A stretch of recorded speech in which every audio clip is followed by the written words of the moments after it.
I'm Elizabeth at The Literary Princess, and today I am doing my very belated June wrap-up. So, I read 10 books in June, which is my best reading month so far, plus I also read some essays out of a book. I'm quite pleased with this. I can't believe I read so much in the month leading up to my wedding, because I had so much to do. I think part of it was like, I'm just gonna hide in books and not deal with any of my shit, because I do that a lot. But anyway, so let's talk about the books that I read. So first up, I'm going to talk about these essays. So I read, I think it was 7 essays from Women and Literature in Britain, 1800 to 1900, edited by Joanne Shattuck. I'm gonna be real with you.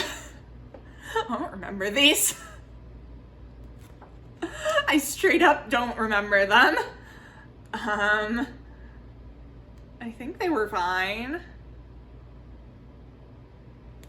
It was so long ago now, and I guess they were not especially memorable, but shit, this means I have to reread them. Well, no, I should have taken notes is what I should have done, but who does that when they're reading for their exams? Not me.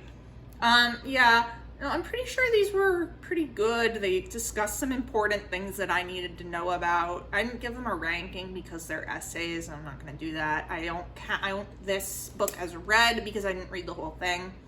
But yeah, I read them. I don't really remember them. Off to a great start.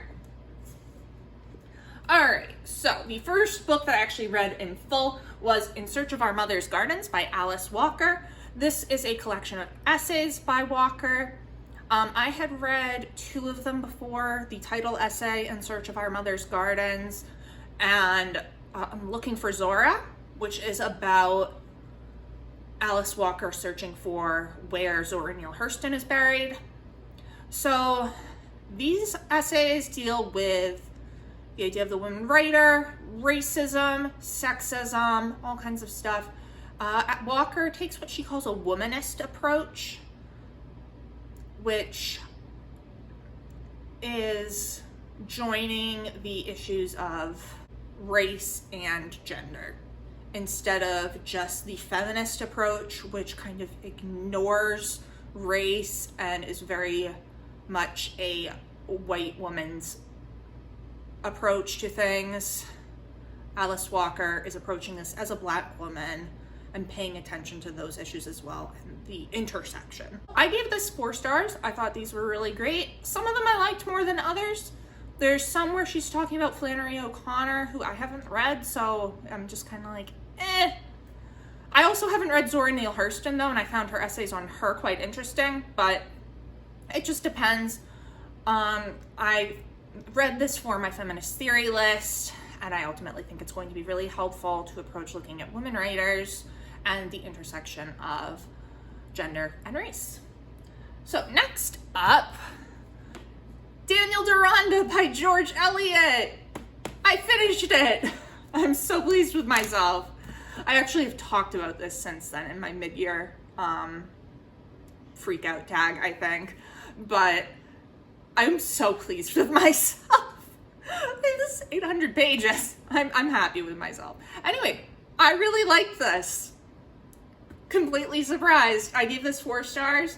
So this is the story of 2 characters. We have first Gwendolyn Harleth and then Daniel Deronda, and the stories intersect but are fairly separate. So I loved Gwendolyn. She is my favorite character of the year so far. Best George Eliot character ever. Holy crap, she's amazing.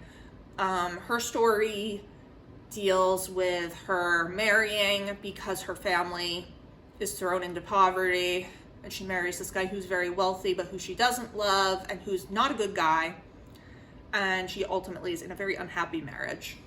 And then Daniel Deronda is the ward of Gwendolyn's husband's cousin, I think, which if you think that's confusing, yes it is. So Daniel Deronda doesn't know who his parents are. He has been raised by a guardian who's this wealthy guy. And everyone thinks that he's probably his bastard son, but nobody has confirmed or denied that. So Daniel runs into this woman whose name I'm straight up not remembering. Mira, who's a young Jewish woman who's going to drown herself. And he saves her from that and ultimately sets out trying to find Mira's mother and brother. And this leads him into a lot of self-discovery. So I loved Gwendolyn's part of this story. Daniel, I liked the stuff with Mira. I liked Mira a lot as a character, and I found her very interesting. Like, if we could have just focused on her and left Daniel out. Daniel's kind of boring. He's such a killjoy. He's like disapproves of everything Gwendolyn does. And I'm like, can you just not be such a square for 2 seconds? And it really explores Jewish people living in England at the time and their faith and their culture and how that was perceived by a Christian country. So that was interesting. I do think that this could have been 2 books. Like, this could have been a book called Daniel Deronda that dealt with that. And then it could have been a book called Gwendolyn Harleth that dealt with that. And I don't really know why George Eliot chose to interweave them, but she seems to do that a lot. But I ultimately really enjoyed it. I gave it 4 stars. There are some parts that dragged, but overall very good. All right. So next up is another one that I talked about in the haul that I got it in. This is the 5 Love Languages by Gary Chapman. My pastor assigned this to us for reading for our premarital counseling, and I thought this was good. I gave it 4 stars. It helped me and my husband, I get to call him that now. It helped us kind of, we already knew each other's love languages kind of, but it helped us really like put a label on each of them and figure out ways like, okay, how could we do this? Like, we realized that my husband's main one is acts of service, and he didn't even realize that. He thought his main one was quality time. But anyway, so yeah, I gave this 4 stars. It was good. I read it in an afternoon. All right, next up is Blood Orange Night, My Journey to the Edge of Madness by Melissa Bond. So this is a memoir that I got off of NetGalley. I gave this 5 stars. Holy crap. This was heartbreaking, harrowing, but so good. So this is Bond's journey of becoming dependent upon benzodiazepines.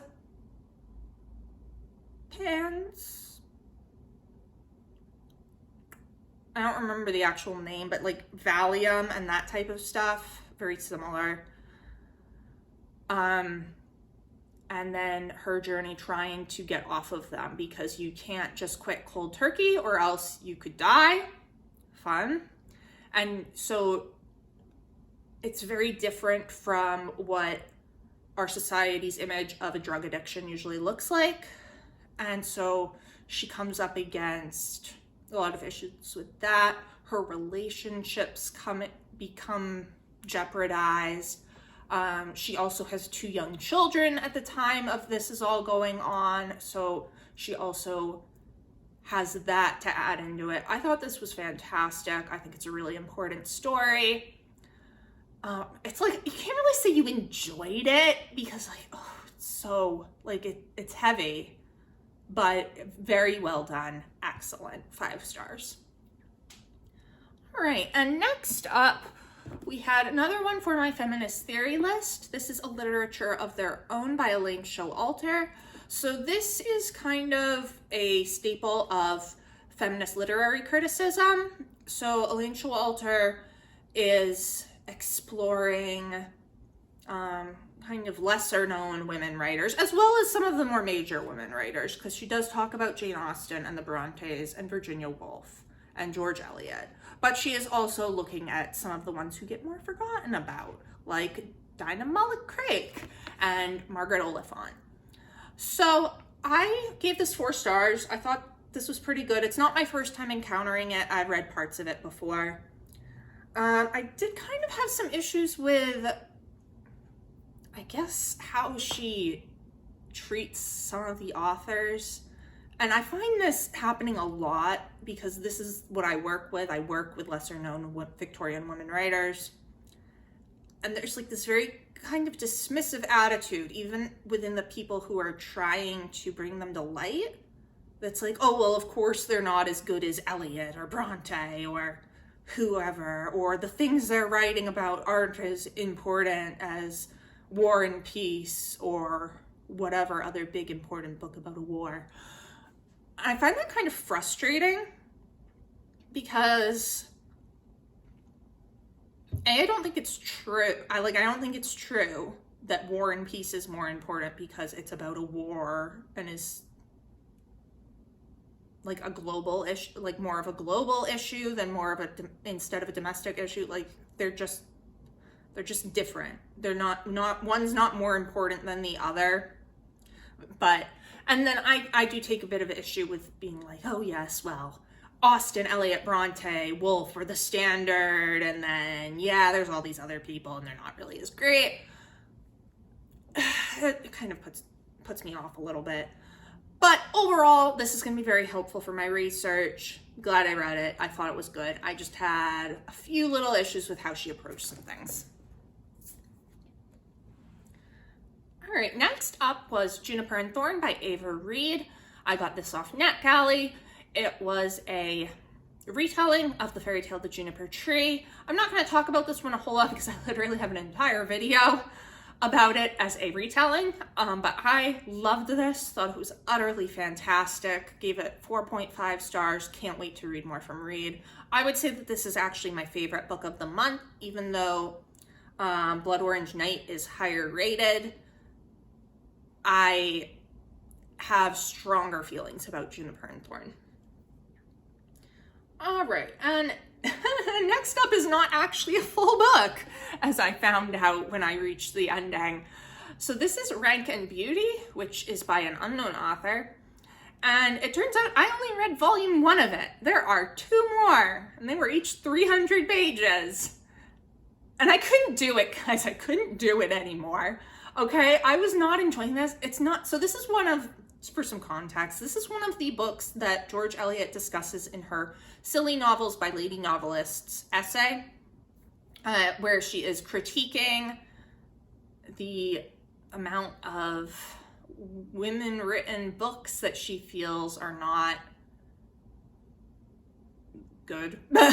Like, she thinks they're silly and pointless, and she wants people to stop giving them too much praise, and like actually critique literature on its merit as literature and not like go easy on the ladies and be condescending to them, which, like, yes, I think she's a little bit harsh on some of the books she's critiquing, but so I read this for my Victorian women's fiction list for my exams, and I did not like it. I gave it 2 stars, this one volume that I read. And honestly, it was just boring. I was like, I'm bored. Like, none of Eliot's criticism is really what got to me. Like, the silliness and, like, so it's about this young woman. I don't even remember her name, honestly. It's like Evelyn or something. But she's this newly made baroness, and she's young, and she's going out into society and, you know, looking for someone to marry. And she's absolutely in love with, I think he's like the prime minister or something ridiculous, who's this young, handsome guy, naturally. And she basically falls in love with him through reading about him, and then she meets him, and of course she adores him. But then she has all these other suitors. Anyway, and like, yeah, it's kind of stupid, but Eliot's criticism of it wasn't what bothered me. She's complaining about how fake intellectual the main characters of novels like this are, and how there's no substance, and I'm just like, I'm bored. I was bored. I didn't hate it or anything, but I was just like, I can't do 600 more pages of this. Why would I do that to myself? I was so bored. Like, I didn't really care about any of the characters. It was just like, eh. So I read one volume. I got what I needed from it. Like, luckily Goodreads has it as just the first volume as its own book. So I counted it as being a book that I read instead of a DNF. But yeah, I couldn't read any more of it. I was like, my life is too short. My life is too short. All right, next up was another one for my feminist theory list, and it doesn't have like an actual cover because it's just a black thing. This is Sexual Textual Politics by Toril Moi. And I give this 2.5 stars. So this is supposed to be examining different works on feminist literary criticism. She does that, but basically it's split into two sections. The the English and Americans, and then the Anglo-American, she calls it, and then the French. And basically her entire thing is the Anglo-Americans suck and the French are great. Like that's kind of a simplification, but like she doesn't like how the Anglo-Americans are approaching feminist literary criticism. And then she goes into how great the French are at it, but the works that she is talking about from the French critics aren't literary criticism. They're just feminist theory. Like, so one of her main ones that she talks about is The Second Sex by Simone de Beauvoir, which I read earlier this year, but that's not literary criticism. It briefly touches on literature at the end, but that's not literary criticism. And Moi addresses that. She's like, yeah, I know it's not actually literary criticism. I'm like, then why are you talking about it? Like, why are you comparing this to a literature of their own, which you can't really compare that at all. And she's very harsh on a literature of their own, and for all the wrong reasons. She's like, there's not enough on Virginia Woolf. Showalter is so dismissive of Virginia Woolf. I'm like, bro, there is a whole ass chapter about Virginia Woolf. You need to calm down. And as I understand it, Showalter ultimately got to expand a literature of their own later. So this is responding to the original publication, which the chapter on Virginia Woolf was significantly shortened, but there was still a whole ass chapter on her. Like, girl, calm down. Calm down. But, so I did not really like this that much, but it had one redeeming quality for me, and that is where that 0.5 star comes in. That half a star is that she does a wonderful job explaining what the hell Simone de Beauvoir is talking about. And so I read this, I was like, excellent. Now I know what Simone de Beauvoir was talking about. So it was quite helpful in that regard. But ultimately, she's really just rehashing what other people have said and taking a very negative spin on what the Anglo-Americans have said and kind of elevating what the French have said to a pedestal. And I don't think she really provides anything new to feminist literary criticism. She just kind of explains what other people are talking about, which I appreciated for the Second Sex, but ultimately that's not really that helpful. Next up is another one that I got as an ARC. This is Misrule by Heather Walter. This is the second book in a duology. The predecessor was Malice, and it is a Sleeping Beauty retelling from the perspective of the evil fairy, who is Alice, and she is considered the dark grace. The graces are able to use their blood to make magical potions that can either make you more beautiful or heal you or do whatever else. So Alice's blood can kind of make basically curses. Misrule happens after Alice has destroyed the kingdom, spoilers for Alice, so Alice falls in love with Princess Aurora, and Princess Aurora, she accidentally puts Princess Aurora into a sleeping spell, and basically the king of the elves, or the fae, or whatever they are, kind of alters the spell so that only someone that isn't Alice can kiss Aurora and wake her up. And so at the end of Malice, she just flies into a rage and destroys the entire place, which, I mean, you go, girl. Good for her. So Misrule picks up 100 years later. She has created this, what she calls the Dark Court, full of goblins and shapeshifters, and I don't remember if they're actually demons or if there's something else. And then also I forget a lot of things. Whatever race it is that Alice is. So they've all come together and they're fighting against the Fae and trying to destroy the Fae courts. And then this human boy comes in and wakes Aurora up. And Aurora finds out that 100 years have passed, everyone she loves is dead, and yeah. So that goes over about as well as you'd expect. So I give this 3.5 stars, whereas I had given Malice 4 stars. So there were a lot of the same problems that I had in Malice here in Misrule, but I am kind of less understanding of those when it's now your second novel instead of your debut novel. So there was a lot of info dumps to get information across to the reader.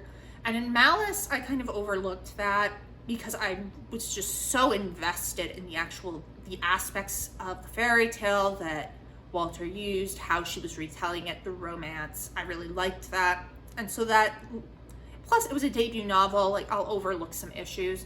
But when it's your second novel, I'm like, okay, you should be kind of growing as a writer, which I didn't really feel she was.